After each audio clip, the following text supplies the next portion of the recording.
because what I gain in return, Nicole, is meeting wonderful people from all over the world, sharing experiences, learning a lot about myself. I've just gotten so used to it. And I kind of figure that this is the universe's plan for me. I love to nurture people, so it gives me the opportunity to nurture others.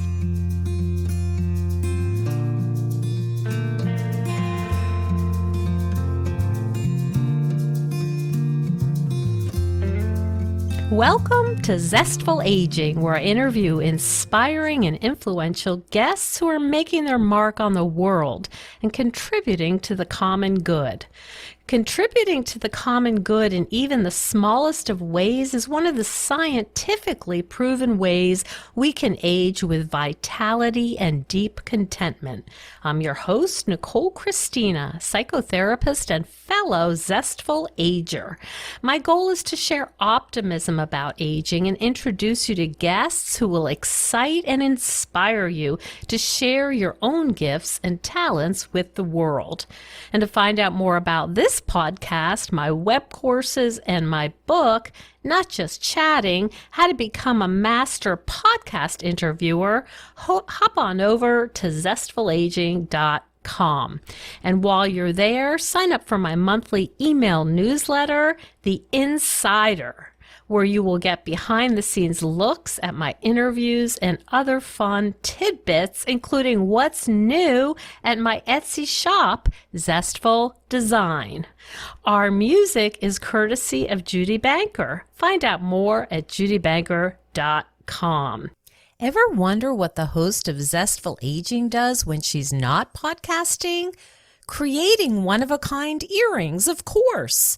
I've just opened an Etsy shop called Zestful Design, no S, and it showcases my fun, comfortable, and zesty polymer earrings. These earrings are fun to make and fun to wear. So check out my new shop, Zestful Design, on Etsy. We have a really great interview for you today. In this phase of life, many of us are looking for more flexible and creative ways to make some extra income, something that might even be fun and creative. And today's guest is going to talk to us about her side gig, being an Airbnb host. Deborah Voll has been an Airbnb superhost for 9 years. She's the author of the book, The Tell-All Guide to Airbnb Hosting, Tips and Tricks for Successful Hosting. And she's going to share some of the lessons she has learned about herself and tips for you to not only be a successful host, but a great guest. Welcome to the show, Deborah. Well, thank you, Nicole, for having me today. This is going to be a lot of fun. It will be fun. You can bet on that. It usually, ends up into some silliness, some laughing. And so I know that's going to be coming up because you have a lot of experience doing this. And, it occurs to me, some people think, just sort of vaguely, I wonder what it's like. How do you become an Airbnb host? And most of us, I think many of our listeners, have used Airbnb or services like that and wonder hey, maybe I should do this. I'm curious, what made you decide to become a host? Well, that's a great question. And my journey began just like you said. I was curious about it. I had gone down to the San Francisco Bay Area without my children at the time, and I was going to be busy in the city. And I thought, I don't need one of those big, fancy, expensive hotel rooms. I'm going to try this out.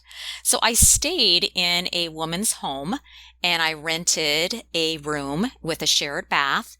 And I had the most amazing experience in a fun, vibrant neighborhood that I wouldn't have ordinarily explored. So it was getting me out in an area that I hadn't seen before, experiencing a new part of the city. And I didn't even meet the host for the entire time. I met her on the morning that I checked out, and we had a short visit. And she said to me, "You know, Deborah, you could do this too." And I thought, you know what? I certainly could. And being a single mom on the verge of having two children heading off to college and needing a new roof on my home, I thought, you know what? This lady's got something I need to check into. So I immediately came home. This was in October. I jumped on the internet, did a bit of research, and by the end of December, on the 30th of December of that year, I was hosting on the platform. Wow. Yeah, I love your like Johnny on the spot. I'm accused of that very often.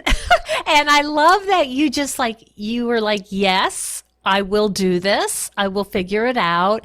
And here I am. I love that kind of energy and enthusiasm. Yeah, it was taking both of the horns by the bull and going, I'm going to do this. And had I known what I know now, maybe I would have gone a little bit more cautiously into doing it. But sometimes I think it's good just to go all in and be open to whatever comes up and face that as you go, because no one's experiences are the same. But through my book, I try to give the reader a very general idea as to what it is like to host and some of the things to be aware of and some of the things that you may want to be able to do in order to set yourself up for success and to be able to give the guest a very wonderful experience. Again, the reason why Airbnb platform was designed was because the founders wanted to get people having a unique traveling experience into neighborhoods, having hospitality in someone's home where you could ask, hey, what's the best restaurant? Where do I go to do this? Or where's the best bike path? Or what hiking trail should I venture out on today? That's one of the favorite parts of being a host, is to be able to share your community with others and get them to experience it in the same way that you do. Totally different experience than just going to a Hilton and every room pretty much looks the same. Do you remember your first guest? Oh, heavens, I do. Uh-oh. At the time, again, it was in between Christmas and New Year's, and I think he checked in on December 30th. He was a gentleman coming from Sweden and came here quite frequently to the area, but it was his first stay with me. And he was supposed to check in, and everything basically got done like 4 hours before the guy arrived. And I was just a nervous wreck. And I still had my son living at home who was in high school. But at the time thinking, oh my gosh, what have I done? I'm inviting this stranger into my home. This strange man. I still have my son. But fortunately, my son, he was 16, 17 by then. We were just fine. And again, with Airbnb, they do a complete background check on not only the host, but the guest. I did not know that. Yeah. But I still was nervous. I mean, here was somebody. And also our dog was still living at the time. And I'm like, don't let the dog bark. Don't do this. All these Best don'ts. behavior. Best behavior, because your review is so important to you standing out from all the other hosts. When I say that I am a super host, that's a distinction that's given to hosts that have 5-star consistent reviews and good feedback. So we never cancel on a guest. It's always a 5-star review. We're getting brilliant comments on our hospitality. So I was going, for the top, the brass ring. I wanted that 5-star review. So my poor son the whole weekend, don't do that. Shh, quiet. Don't do this. Oh, no. And it's funny because now, even when we don't have people in our home, which is, rarely, my son no longer lives here at the home, and my daughter has been living on her own for some time. we still conduct ourselves in this very quiet. The radio is never blaring. The music is never up high. The TV isn't on all day as far as background. We're always, it's our lifestyle now. It's just the way that we are. So it's kind of fun to see when we don't have any guests, for example, during the holidays. Sometimes I will turn up the music really loud just to see what it's like. Just Now, do your guests share living space with you? Yes, I am located in Redmond, Washington, which is 30 minutes east of Seattle, and I'm 3 miles to Microsoft headquarters, the main campus, and I'm probably 2 miles from one of the Google campuses in Kirkland. And many people that come to stay in my home are here for business purposes. They're either relocating to the Seattle area and need a temporary place to stay until they can go ahead and find some permanent housing, or it might be a younger individual that is here for the summer on an internship, and they may stay with me for 3 or 4 months to complete their internship. So they'll be here in the home. I have 2 rooms. One is the master bedroom with the ensuite, and then the other one is a smaller bedroom with the shared bath. So I have not lived in my master bedroom since 2012. I have always lived in some other part of the home. My bedroom is sort of, it bounces around. And when my son moved out and I became an empty nester in February, I moved into his room that he was in throughout his childhood. And does that feel like a sacrifice to you? No, because what I gain in return, Nicole, is meeting wonderful people from all over the world, sharing experiences, learning a lot about myself. And, I've just gotten so used to it. And I kind of figure that this is the universe's plan for me. I love to nurture people, so it gives me the opportunity to nurture others. And at some point, I'm going to leave this home. And always leaving a home that you've lived in for over 25 years is tough. You have these emotional heartstrings to it. And so I figure this is the way that I'm starting to detach myself little by little to some of the sentiment. It's not just my home, it's a home for everybody to enjoy. Wow, that's really interesting. Hi, listeners. I wanted to introduce you to a podcast that I think you will love. It's called Out There. Here's the trailer, and in one of the new episodes, you will hear yours truly talk about a healing walk through the woods. Enjoy. Hi, I'm Willow Belden, the host of Out There podcast. Out There is an award-winning show that explores big questions through intimate stories outdoors. This February, we're launching a new season. Hello! That's so there doesn't get me. All season, we'll be sharing personal, introspective narratives centered around the theme, Things I Thought I Knew. Each episode will focus on an outdoor experience that changed someone's understanding. I had this feeling I've never experienced before. Your back is against the ground, but you feel like you're floating. I felt beautiful, and that's not a thing I feel often as a Black woman. I'd call it a spiritual connection. She saw me. She saw me and she understood. Find Out There wherever you get your podcasts. The new season begins February 3rd.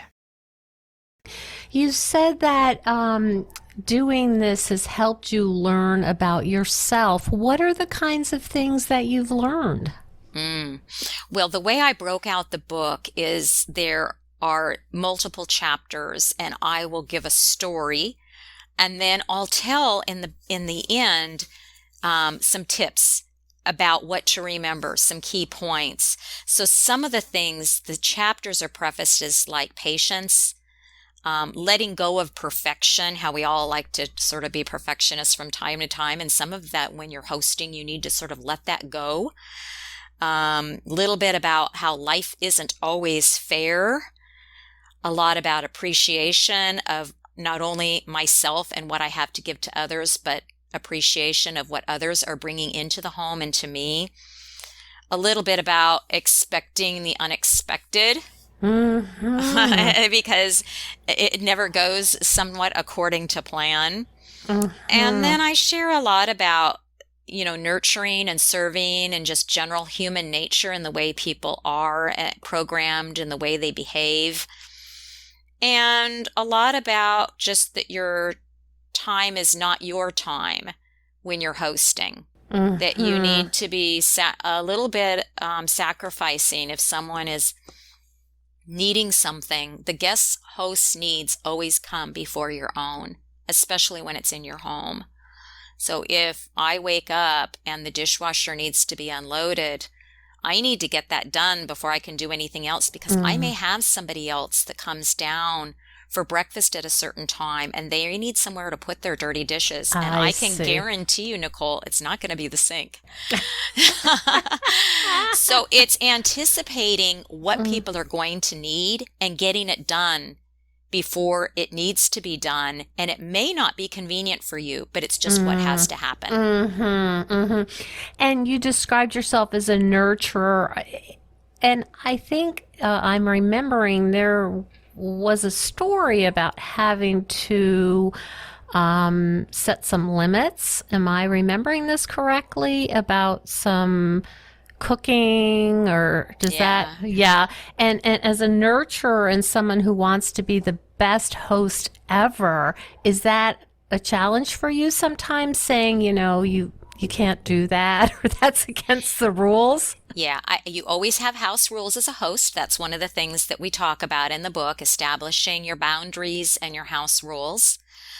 And those are posted before someone comes to stay. So if there's certain key things that you just do not allow in the home, for example, maybe you're not allowing smoking in the home for various reasons, that would be in your house rules. But it's having those boundaries. So for example, you would, when you say nurturing, I love to be able, I have a lot of international guests, and a lot of times there may be a language barrier for some. And a lot of them may not know how to work the appliances in the same fashion as they would maybe at home. So it's recognizing when you need to step in and be of help and give them that nurturing assistance. And then also recognizing when maybe they're just not, this just isn't a good fit, and they're just not, maybe they shouldn't be cooking on their own. So I had a couple, my first chapter opens up in the book where I explain that I came home on a beautiful sunny summer day to a mother and her son sitting at the counter cooking, and there was a small fire brewing on my stovetop because they didn't realize that once you turn off the burner, the flat top stove, it's still hot. You put paper on there, it's going to ignite. And so we went through several, episodes where I had to show, and then finally I just had to say, you know what, you can't cook unless I'm home to be able to be here to help you, to supervise, because attempt after attempt, it just wasn't working. Boy, that's tough. Yeah, but it is your home. Again, it is overall your home, and they have to just, and it worked out well. There wasn't any hard feelings, but it's just, after so many attempts to help them along and guide them, it just became apparent that it was really for everyone's best interest if I was in the home while they were cooking and could offer some assistance. Oh my goodness, that sounds like something that would be on TV. Well, most like of these stories, they say, well, you ought to. And so, the book is not only educational for anyone that might be thinking, would this be a good fit for us to, gain some extra income into our home, but it's also entertaining because you do learn a lot about people. And if you ever go and rent a home, either on Airbnb or VBRO or some of the other platforms, it really helps you to understand, how can you be a good guest? How can you show up differently and be respectful of not only the person, but their home, and how you're using the space and how you leave it once you check out. Do you see a change in people's sensitivities around that? You've been doing this a long time, and many people have commented that people have, there's sort of a lack of empathy and a lack of respect, I guess, that's become very obvious, and people aren't really looking past their own needs. Have you noticed that your guests have become less thoughtful? That's a really good question, Nicole. It depends on the guest. I get some that are very, very respectful and really put forth the effort to get to know me and chip in and help. And then, a week later, I can get somebody that just comes in and they don't even say boo. People, human nature is just so interesting. So I meet people where they're at. If they want to be friendly, they want some help, they want suggestions, they want to chat in the morning over coffee, then perfect. And there's some people that just love just to come on in, rent the room, get up at odd hours and come in and leave, and they don't want to be bothered with making a connection, and that's okay too. And what I find is because I'm renting rooms in my home, I get a different type of person that is coming to stay with me versus somebody that might choose to just rent like a condo or a standalone home. So I think that people that would come into my home maybe are more apt to want to have a personal connection and to be able to meet the host and have that security and that experience. That makes a lot of sense. Why don't you give us some stories about some of your best guests and what that was like for you? Well, I think some of my best guests have been ones that I've hosted over and over, which is kind of interesting because you develop, I develop relationships with people as they come, but it's fun to really get to know people, and they come and they stay more than once, and you get to know more about them and their families and what they like to do. And I've had several people, like I said, come here to relocate to the area, and we stay in contact and become friends, and I invite them back into the home. And that's always fun because I've met so many people over the years that it's hard to keep in touch with everybody, but those that I can go ahead and continue to have a relationship are really the fun ones, to the rewarding experiences. So you get to really know them as people, and it's very different than just someone using a room because they need the convenience. Yeah, that's lovely. Any funny nightmare stories you want to share? I've got plenty of nightmare stories. This one goes back to boundaries, because I think it's really important. Again, it is your home. If you are hosting in your home, I had an individual that came to stay with me, and she was here for a couple months. And again, when you come, you're a guest in the home. You're not a roommate. And this individual had a lot of time on their hands, so they were here a lot during the day. So they would find things maybe that they would like to rearrange in the home, or put the furniture in my bedroom into the garage so that they could bring... Wait a minute. They were moving your furniture? Moving the furniture around, bringing their furniture in, taking mine out to the garage, bringing flowers from the nursery back to the home to plant in my pots. And that, to me, is really kind of crossing the line. You're not a roommate. You're a guest. I'm here to serve you. I'm here to make sure that you have a great experience. But you're not a roommate. You can't come in here and decide how things should be and how things should roll. And we had to have several conversations about that boundary and what that is. And it was very difficult for her to understand where that line was drawn. Was it there a cultural difference? No, none whatsoever. This was just somebody who was very stuck in their ways and had a really definite idea as to what their role was in the home. Wow. And I can imagine there's a tension because you don't want to offend people and get a terrible review.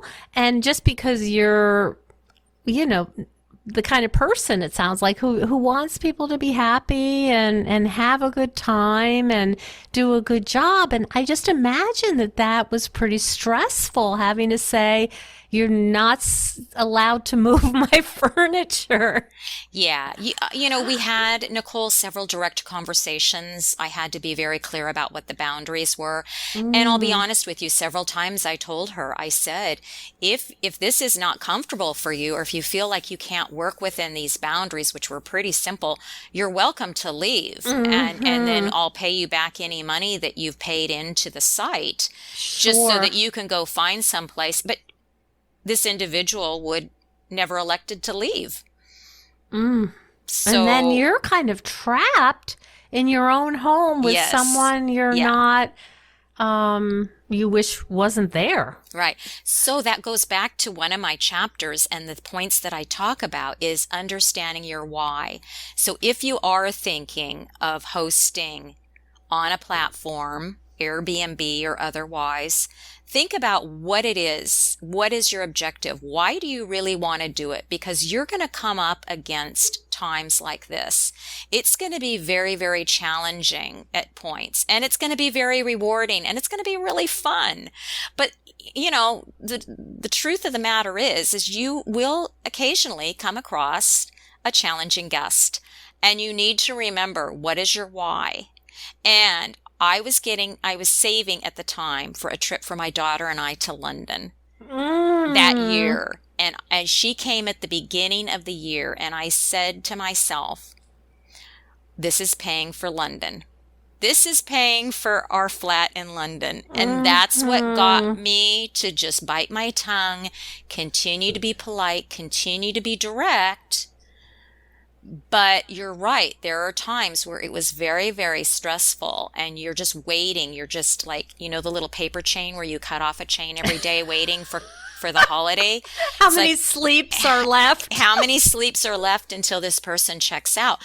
But again, I kept going back to my why. So if your why is the dream vacation of a lifetime, or your why is a home improvement or an addition onto the home or remodeling the bathroom, really be clear as to what you want out of this experience.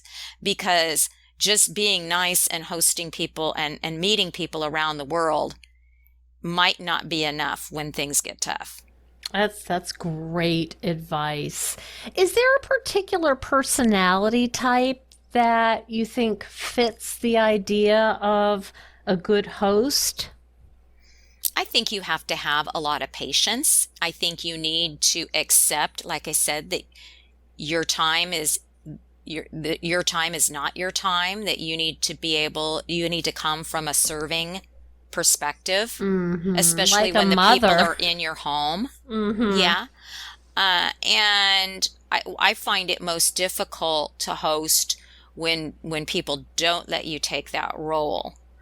And they just want to overrun everything and do whatever they want. And that's not a positive experience. But I find that for the most part, Nicole, people want a very wonderful, warm, friendly experience, and that's how they come as a guest. And it's up to me as the host to provide them with a really beautiful experience in my home in the Redmond, Washington area. And whatever I can do to facilitate that, that's my job. That's what I signed up for. And that's what I love to do, is to create beautiful experiences for people. You know, it's so nice because I've used many, many Airbnbs, and those little touches like, here's a couple chocolates, welcome to my home. And if you want to make popcorn, blah, blah, blah, and here's the and it just makes it so that friendliness makes all the difference in the world. I agree. And again, that's the reason why the platform was created, is to give everybody a unique traveling experience and get them in neighborhoods that they maybe normally wouldn't experience. So if you were to come to Seattle or to Redmond, you would stay right downtown. You wouldn't get out and find the local cheese shop or the Thai restaurant or the local theater that you wouldn't normally experience if you were staying right smack dab in the city. And just think about all the wonderful things that it does for the local communities, what kind of revenue that generates. I see. It's wonderful. It's a win-win for everybody. In general, and it might be hard to, because there's such a range, but is it usually more economical to stay at an Airbnb than a chain hotel? I guess it's hard. It may be apples and oranges, but what's your thought about that? Well, you're right, Nicole. It's two different types of experiences. It kind of depends on the type of trip you're going on and what your needs are. Sometimes a hotel might just be what you need, and other times staying in a home or in a condo or a hotel might be better suited for the type of trip. But you have the opportunity to just have that ultimate experience. Yeah. Yeah, it's a very different experience. Where can people find out more about you and your book?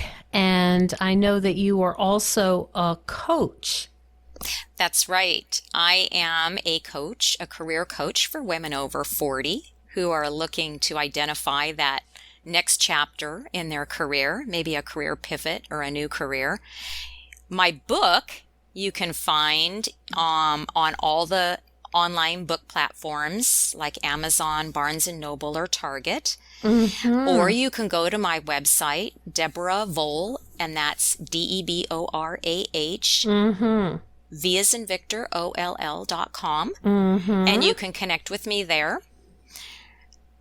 And I have an author webpage, author.deborahvoll.com. I see. How lovely. And people can also find out more about, can they book the Airbnb through your deborahvoll.com, or do they have to go through Airbnb? Well, if you go to my author page, you can hit on the link which says stay with me, and it will take you directly to my home on Airbnb. Perfect. So it's all integrated. Yeah, so that's a good way. Or you can go directly to Airbnb and type in Redmond, Washington, and you will see me there with a bunch of other hosts in the community in our neighborhood, and you would find my name, and it's a private room in Redmond. Sounds lovely. And anything else you'd like to add, Deborah, for people who are considering doing this as a side gig? I think it's a wonderful side gig. I mean, how many times do you get to meet people from all over the world and make that connection and learn more about them and their communities and learn more about yourself? And if you've got any type of projects or any type of financial goal for the year, it's really a wonderful opportunity to have a separate account and to be able to funnel all that money in and see that budget for your account grow. Yes. And then decide, if you're going to do it, again, decide what is your why. Where is that money going towards? Is it towards a vacation or a remodel or new addition or kids' college, whatever that is, or grandchildren, whatever the case may be? And then if you can, reach out to someone like myself. On my author page, I do go ahead and offer consults for people that do want to go ahead and get started on the platform. I'm here to help them. You can book a session with me. So I'd say get the book, read it, reach out to me. I'm always available. I'm happy to answer questions. If people just want to go ahead and send me a question about hosting, I'm happy just to answer those as well. The Airbnb community, the people that are hosts, are very nurturing. And if you reach out and ask somebody a question, they are more than happy to share. I have never met a host that is not willing to share their story, help in any way to get you started. Everybody is very, very supportive. Oh, wow. That's so lovely. I think it's something that many people might want to consider, especially as empty nesters. As you said, once your son left, it opened up a bedroom, and I can really see people doing a pivot and saying, I'd like to make more income, and maybe they are feeling a little lonely, and now they're having people coming in that they can meet and provide this wonderful service for. So thanks so much for spending time with us today. I think this is really a thought-provoking conversation for many of us who might want to start thinking about, what would I love to have more money to do? I think that's right. And ask yourself, is this something that you would love to do? And what would you use that money for? Thank you so much. Thanks for having me, Nicole. It was a pleasure. Thank you so much for joining us on Zestful Aging. If you like the podcast, please share it with some of your friends. I love to hear from my listeners. Send me an email at NicoleChristina.com. It's no secret that everyone's feeling pretty restless and unsettled right now. Our lives are upside down, and the future is feeling pretty uncertain. But if you're anything like me, organizing my stuff can help me feel a little calmer. It's something I can do to help me feel a little more in control and in charge of my own life. If you think decluttering could help you feel better and you could use a little assistance with that, check out the online course I've developed with professional organizer and designer Carrie Luderin. It's called Too Much Stuff. And Too Much Stuff is different from other courses or articles or guidance you may have used up. We give you clear steps to deal with the clutter and the tools to help you face the overwhelming feelings and the emotions that come up when we're going through our clutter. And a lot of those emotions are just feeling anxious or guilty or just basically flooded with a lot of different confusing feelings. The course is really practical. It's realistic. The lessons are short and punchy, and they're really manageable. We're not trying to set you up for some long exploratory, super in-depth, burdensome experience. We want something really helpful for you right now. We all need help with our anxiety. So being surrounded by more calm and less chaos can really help. So now's a good time to clear out the clutter so we can focus on what's really important in our lives.